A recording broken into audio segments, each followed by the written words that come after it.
नमस्कार, मैं ममता शर्मा एक बार फिर आप सबके सामने एक सच्ची घटना लेके आई हूँ, सच्ची कहानी लेके आई हूँ।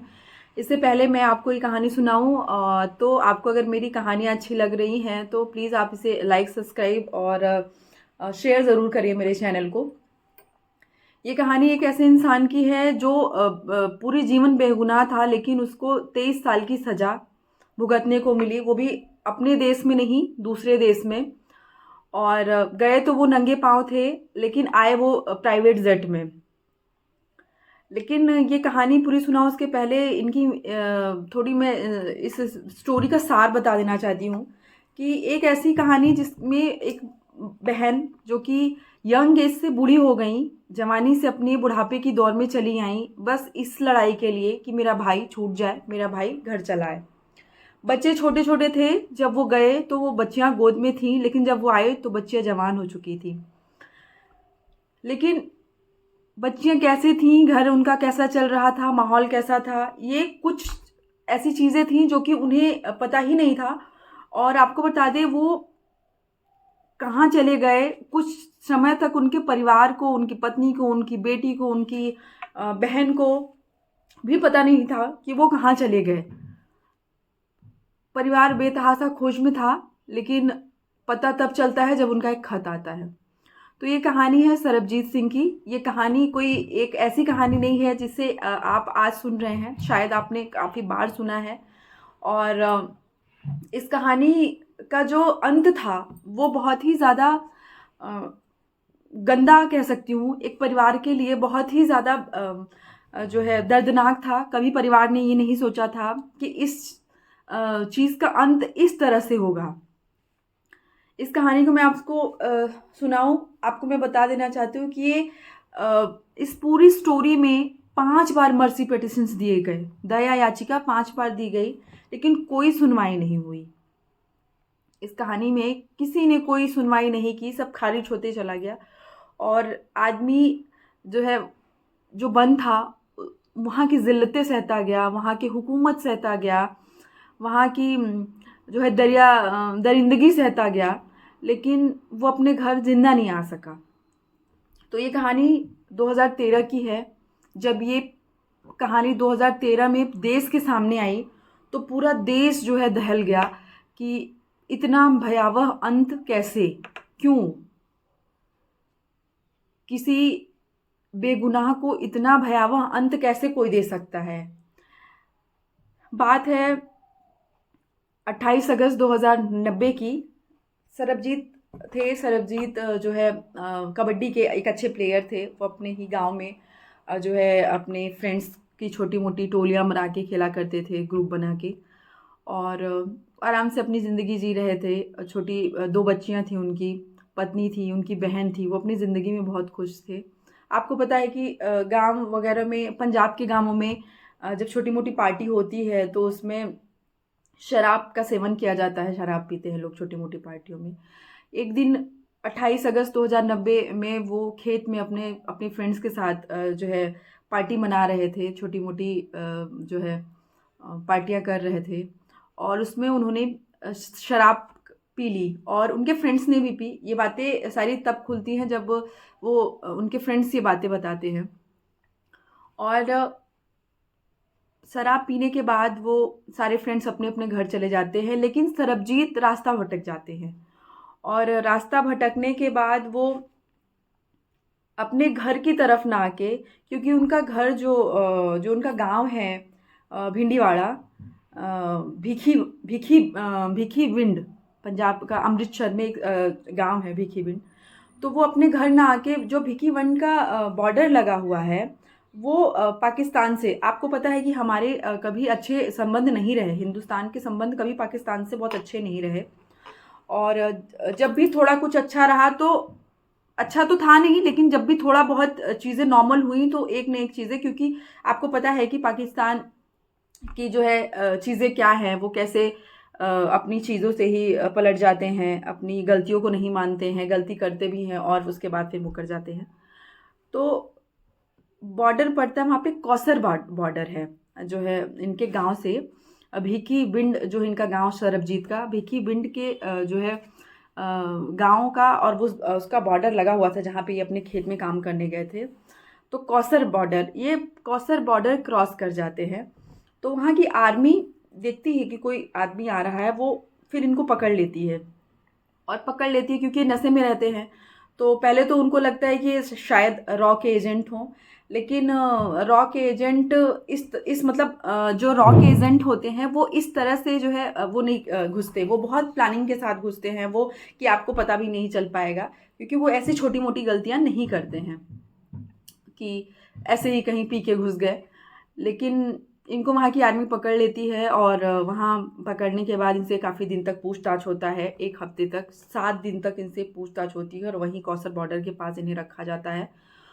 और जब ये जिस दिन पकड़े जाते हैं 28 अगस्त को, और 28 अगस्त के बाद जब इनकी जब अगले दिन यानी 29 और 30 को जब इनका नशा उतरता है और फिर इनको पकड़ा जाता है, जब पकड़ा हुआ था उनसे पूछताछ होती है, तो ये बताते हैं कि नहीं, हम फ्रेंड्स पार्टी मना रहे थे और खेत में अपने, और मैं अपने घर न जाके मैं इधर की तरफ मुड़ गया, और मैं कैसे यहाँ आ गया मुझे पता नहीं है, और आप लोगों ने मुझे क्यों पकड़ा है, मुझे छोड़ दीजिए, मैं कोई रॉ का एजेंट नहीं हूँ, कोई जासूस नहीं हूँ, इस तरह की बातें इन्होंने अपनी उनके सामने रखी। लेकिन पाकिस्तान आर्मी, आप सबको पता है, होता वही है जो वहाँ के जो है आका जो है वहाँ के चाहेंगे वही होगा, जो वो लोग चाहते हैं, जो उन्होंने लिख दिया वो पत्थर की लकीर हो गई।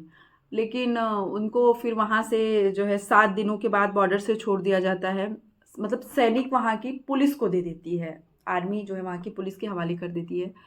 और उसी बीच मुल्तान, इस्लामाबाद और लाहौर में धमाके हुए थे, जिसमें 10 से 12 आदमियों की मारने की खबर आ रही थी, और पूरे वो पाकिस्तानी मीडिया में चल रहा था कि मुल्तान में और इस्लामाबाद और लाहौर में बम धमाके हुए थे, जिसमें मंजीत नाम के किसी एक शख्स का नाम आ रहा था, कि मंजीत सिंह नाम का कोई एक आदमी है जिसने ये पूरी धमाके करवाए हैं, जिसमें 10-12 लोगों की मृत्यु हो गई है। तो कभी कभी होता है कि लोग अपनी वाहवाही के चक्कर में, प्रमोशन के चक्कर में जो है किसी बेगुनाह को भी उसमें लपेट लेते हैं, जो कि वो नहीं जानते कि उनके द्वारा ये क्या पाप किया जा रहा है। और मंजीत सिंह की जगह जो एफआईआर की कॉपी वहाँ पे दी जाती है, जो कि धमाके हुए थे, उसमें मंजीत सिंह की जगह सरबजीत सिंह का नाम डाल दिया जाता है। और सरबजीत सिंह का नाम डालने के बाद उस पर जो एफआईआर होती है, एफआईआर के कॉपी पे ये लिखा जाता है कि जो है ये पकड़ा गया है और ये बम धमाका जो किया था, और ये भारत से है, और ये जो है रॉ का एजेंट है। मतलब सब मनगढ़ंत अपने हिसाब से जो वो चाहते थे उन्होंने वो एफआईआर कॉपी में लिख दिया। बात चलती रही। फिर अक्टूबर में 1991 में जो है उसको मास्टरमाइंड घोषित कर दिया जाता है, और रॉ का एजेंट घोषित कर दिया जाता है। मतलब ये पूरा पीरियड आप समझिए 90 से 1 साल निकल गया, और ये पूरा पीरियड उसको सिर्फ मुलजिम साबित करने में ये लोग लगा देते हैं, और 1990 अक्टूबर में इसे फांसी की सज़ा, वहाँ की जो है कोर्ट जो है वहाँ की सरकार उसको फांसी की सज़ा दे देती है, कि फांसी की सज़ा जो है इनको दे दी गई।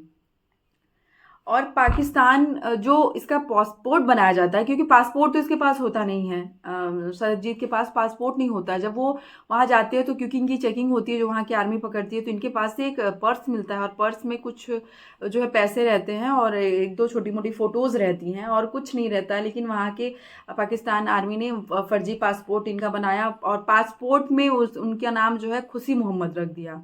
मतलब पूरा ये षड्यंत्र ये रचा गया कि एक फ्रॉड है, और ये भारत से आया हुआ एक रॉ का एजेंट है, जो कि इस तरह से यहाँ आके मुल्तान, इस्लामाबाद, लाहौर में जितनी सारी घटनाएं घटी उसका मास्टरमाइंड है।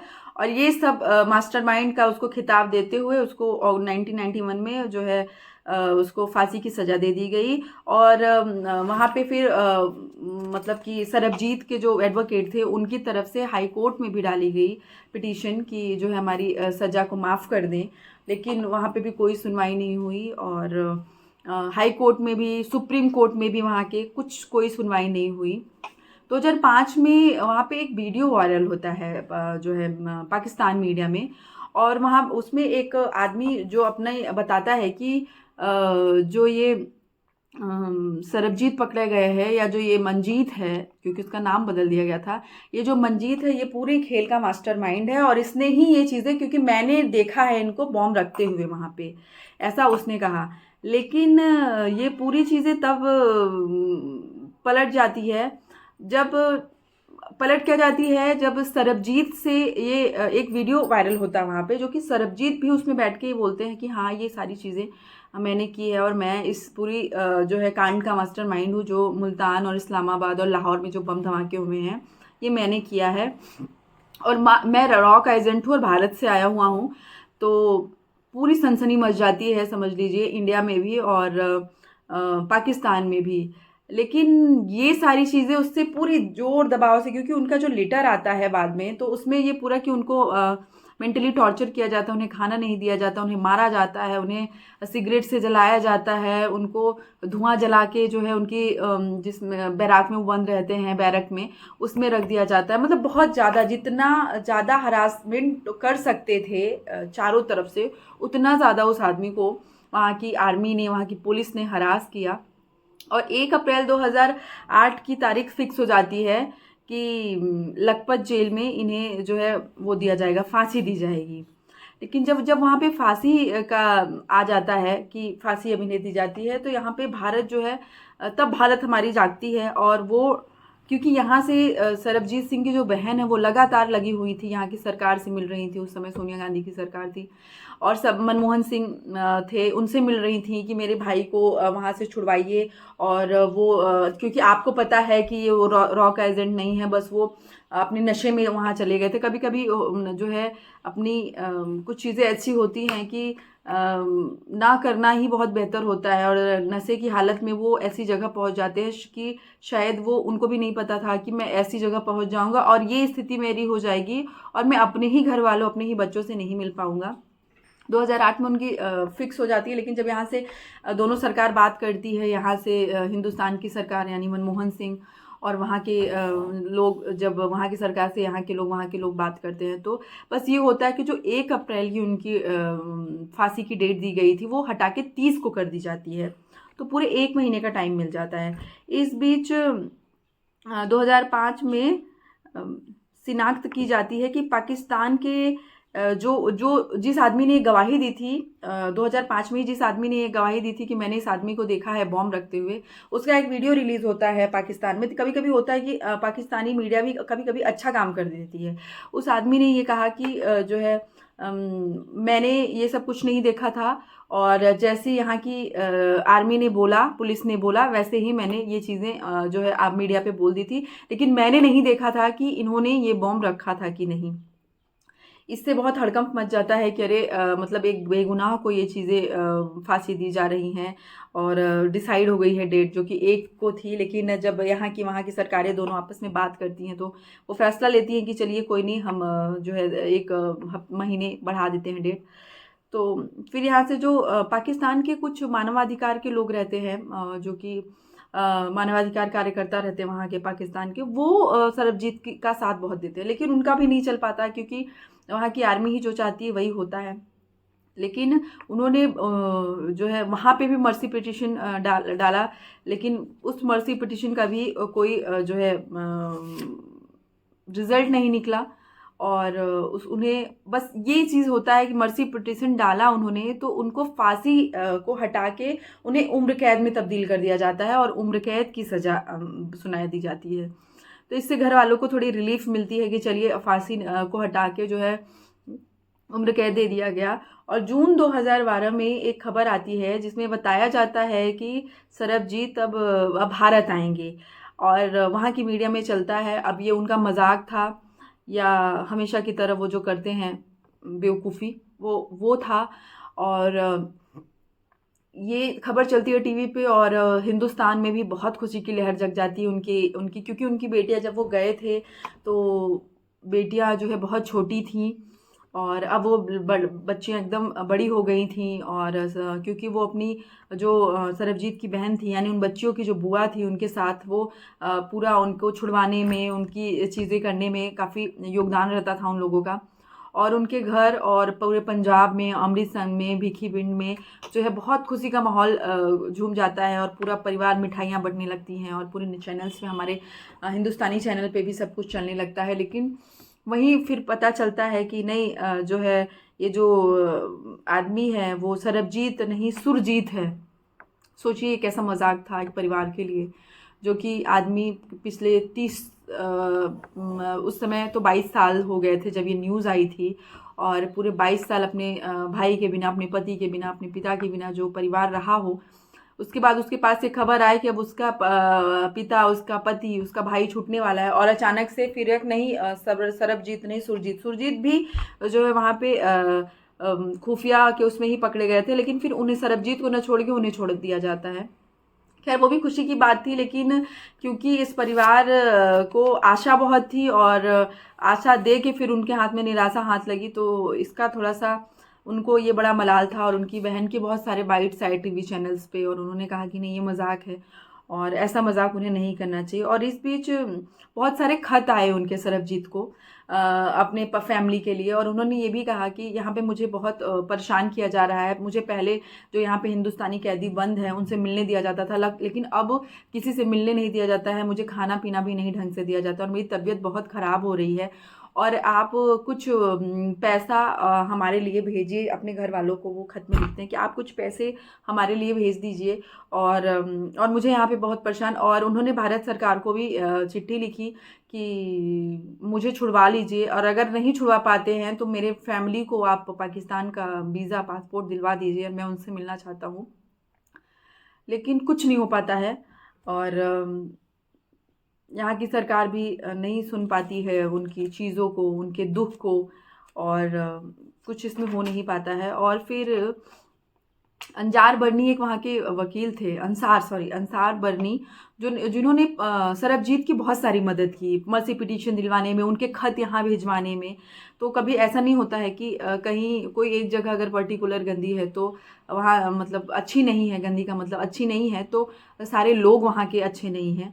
वहाँ पे कुछ लोग अच्छे थे जिन्होंने सरबजीत की बखूबी साथ दिया। उनके टाइम टाइम पे उनके लेटर्स थे, उनकी मर्सी पिटिशंस थे, उनकी तरफ से केस लड़ना था, तो वो सारी चीज़ें वो वहाँ पे कर रहे थे। क्योंकि उन्होंने अपनी खत में ये लिखा था कि अंसार बर्नी जो हैं यहाँ के, जो मेरे वकील हैं, जो मानवाधिकार के साथ हैं, और वो मेरा बहुत हेल्प कर रहे हैं, उन्होंने अपने खत में लिखा था। और लखपत जेल में करीब एक दिन अचानक से खबर चलती है पाकिस्तानी न्यूज़ चैनल्स में, और लखपत जेल में, लाहौर के लखपत जेल में उन्हें बंद किया गया था। और अचानक से खबर आती है कि करीब 10 लोगों ने जो है इनके ऊपर अटैक कर दिया है, सरबजीत के ऊपर, और 40 मिनट तक उनको बहुत मारा है, और इतनी इंजरी हो गई है कि उनकी रीढ़ की हड्डियों में चोट आ गई है, हाथ में चोट आ गई है, पैर में, सर में, ब्रेन में, मतलब अब कोई शरीर ऐसी नहीं थी कि जिसमें उन्हें चोट ना आई हो। उनकी हालत इतनी गंभीर हो गई कि उन्हें हॉस्पिटल से ले जाके, जिन्ना हॉस्पिटल वहाँ पे है लाहौर में, वहाँ एडमिट कराया गया। और एडमिट कराने के बाद उनको कोई इम्प्रूवमेंट नहीं था। तो यहाँ से इनकी फैमिली और यहाँ की सरकार कहती है कि आप जो है हॉस्पिटलाइज्ड हमारे भारत में कर दीजिए। और तो वहाँ से आता है कि नहीं, हम भारत नहीं भेज सकते हैं, हम कहीं भी भेज देंगे लेकिन भारत नहीं भेजेंगे। और उसके बाद करीब 1 घंटे तक वो लोग मारते रहे। और सोचिए वहाँ की आर्मी, जो पुलिस थे, वहाँ के पुलिस बल थी, कहाँ थे कि किसी कैदी को, कोई कैदी जो है 10 कैदी मिल के मार रहे हैं, और आप मतलब कैसा वहाँ का रूल है, कैसी वहाँ की सिक्योरिटी है कि किसी के ऊपर हमला हो जा रहा है। और इतना मारा उसको, उनको इतना मारा सरबजीत सिंह को कि बहुत सारे उनके शरीर में बड़ी सारी चोटें आई, और बहुत ज़्यादा वो मतलब जो है परेशान हुए, और बहुत सारी उनको हालत उनकी ख़राब हो गई और उनको एडमिट करा दिया गया।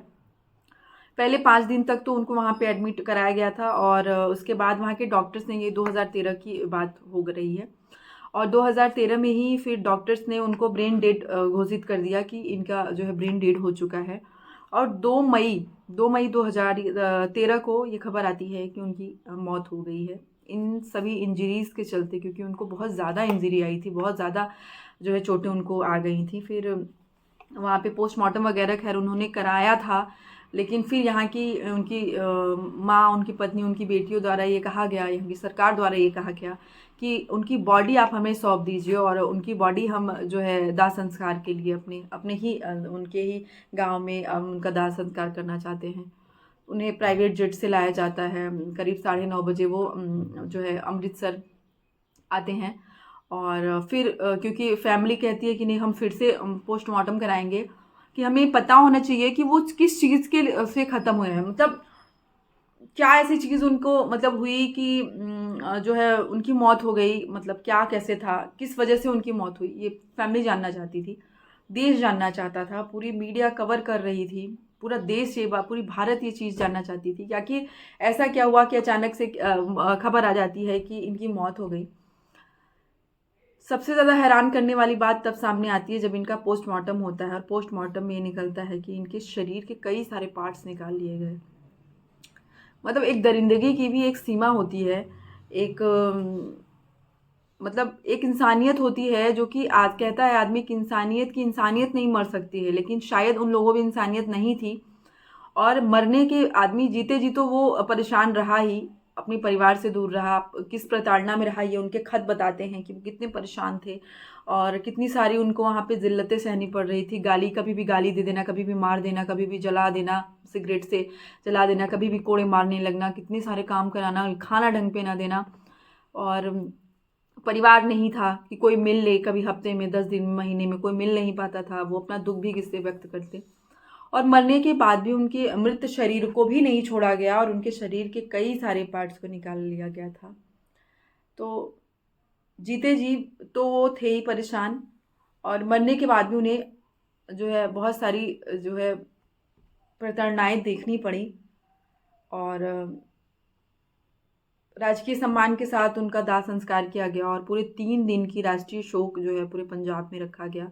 पंजाब सरकार ने उनके फैमिली वालों को, उनकी बेटियों को 1 करोड़ रुपए की धनराशि दी जिससे उनका जीवन चल सके। और उस दौर में मिक्का सिंह जो वहाँ के पंजाबी सिंगर हैं, बॉलीवुड में भी सिंगर हैं, उन्होंने ये कहा था कि उनकी दोनों बेटियों को की शादी ब्याह बाकी जो खर्च है वो मैं जो है बेयर करूँगा, मैं उठाऊँगा। तो ये कहानी थी सरबजीत सिंह की। अगर आपको ये कहानी अच्छी लगी हो तो प्लीज़ मेरे चैनल को लाइक, सब्सक्राइब और शेयर ज़रूर करें और अच्छी अच्छी कहानी सुनने के लिए मेरे साथ जुड़े रहें। धन्यवाद।